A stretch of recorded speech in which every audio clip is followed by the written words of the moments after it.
ఒక rowdy sheeter, ఒక గంజాయి బ్యాచ్ పోలీసుల పైన దాడి చేసి ఆయనకు సంఘీభావంగా పోయి లా అండ్ ఆర్డర్ సమస్య సృష్టిస్తే చూస్తూ ఊరుకుండాలన్న తమ్ముళ్ళు అని మిమ్మల్ని అడుగుతున్నా. ఏమమ్మా చూస్తూ ఊరుకో ఉండాలని మిమ్మల్ని అడుగుతున్నా. మీకు రక్షణ అవసరం లేదా అని మిమ్మల్ని అడుగుతున్నా. రక్షణ కావాలంటే మీరు కూడా వాయిస్ రైజ్ చేయాలన్నా లేదా అని మిమ్మల్ని అడుగుతున్నాను. నేను అందుకే చెప్పా, బాబాయిని చంపి నేను ముఖ్యమంత్రిగా ఉంటే నా మీదే నేరం మోపి ఎన్ని నాటకాలు ఆడారో చూశారు మీరు.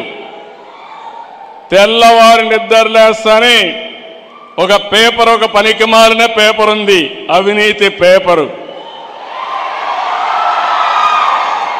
ఆ పేపర్లో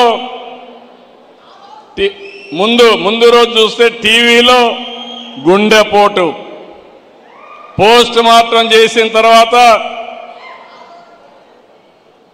మొత్తం డ్రామా మార్చేసి మా నాన్న లేడు, ఇప్పుడు చిన్నాన్న చంపేశారని డ్రామా మార్చేశారు.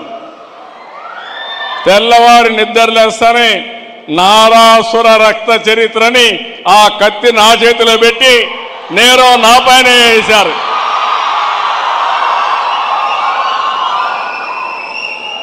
మా పోలీసులు అప్పట్లో ఏమారిపోయారు, సమాధానం చెప్పలేకపోయాం.